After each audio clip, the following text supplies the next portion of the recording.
This is the day that matters most of all.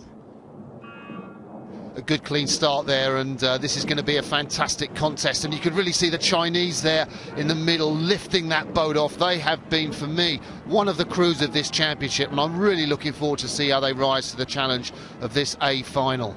Yeah, we're familiar with the exploits of the women's division of the Chinese rowing squad, but as far as we can tell, no Chinese men's crew has medalled in an Olympic category boat, and they've got every chance based on the evidence of what we've seen this week. But once again, there's lane one. There are the Irish doing what they have to do, go out quick.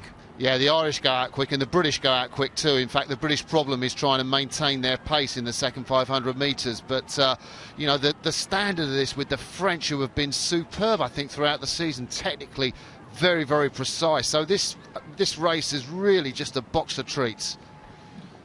Absolutely, and the French finding their rhythm there in lane 3. Fabien Tillier, then Jean-Christophe Bette, Jeremy Pouge and Franck Solferossi. And remember, these men, 3 of them were gold medalists back in 2004 in the lightweight 8 in that year. But Jean-Christophe Bette, actually an Olympic champion with the French 4 in that year in Athens. Yeah, there's pedigree all through this boat. And I tell you, the Irish still out in front. I mean, they've got an interesting background now. Their coach, Harold Yarling from Australia, and then before from the GDR.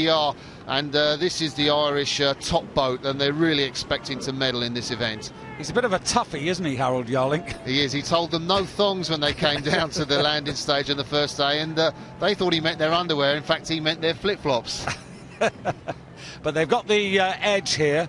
And we have seen 1 or 2 medals coming out of lane 1. We've seen them in the last 2 races in the lightweight women's double and the lightweight men's double, so it is possible. Yeah, it definitely is possible, and I think they've got the character to do it. Richard Archibald in the 3 seat, just one behind the stroke man from Coleraine in Northern Ireland, absolutely tough as nails competitor.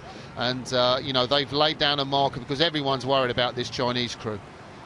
Yeah, well, they have to take note of them. They've been very, very speedy, and at the moment it's China with France just immediately to their right, then Great Britain, and here are Ireland. Yeah, I mean, he looks like he's hurting, doesn't he, Paul Griffin, the stroke man of the Irish boat. I wonder if that Chinese pressure, well, yeah, the Chinese have just gone through, you know, the 2-man there, Wu Chongqui, he's looking across, and this lad, he's not experienced, he's 17 years old. I mean, where do they find these youngsters from? Because the guy would be doing well if he was in a junior world championships, but to be leading an event of this stature at his age, that's sensational.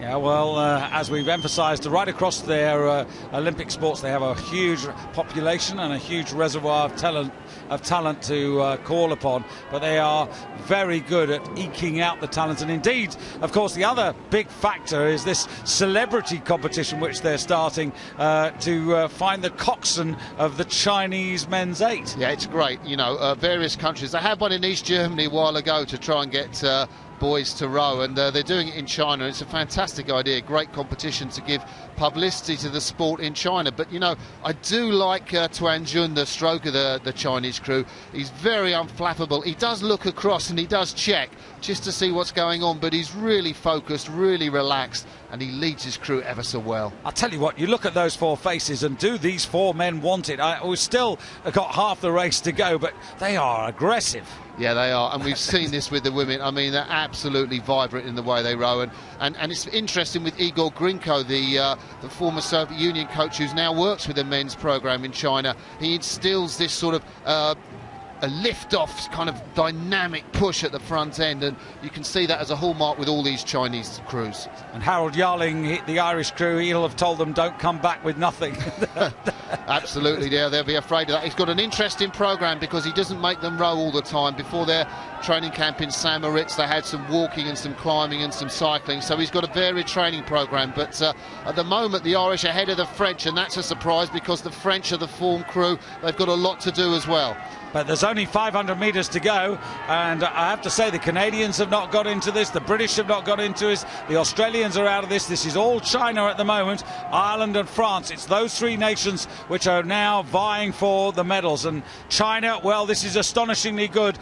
Their second quarter 1:28.50, their third quarter 1:28.79, and in both cases quicker than anybody on this regatta course. Yeah, you know, David, I've been talking to the coaches this week at the Worlds and you know, saying who's the outstanding crew, what do you think, and two or three of them have said Chinese lightweight men's floor, and they're delivering on that outstanding promise today. Good to see the Irish fans standing on the back there, and still Tianjun keeps an eye on the Irish there. He doesn't want to let this go as they come in front of the main enclosures now, and they are closing down on them just a little bit now. France are beginning to fly as well in this final 200 metres to the line, and the French are coming up on the Irish. The Chinese can feel the heat coming towards them, but China it is. They've led pretty well all the way since the beginning of the second quarter, and surely they're not going to let this go. Past the big screen. Now it's the big 10 strokes towards the line. Ireland are pulling it out. France are going at them. What a fantastic finish here. And it is the Chinese, the men's crew. This is a piece of history now, because Chinese men have got a gold medal and they've done it. Whoa! And that's France and Ireland in the photo. Maybe just for me, the French.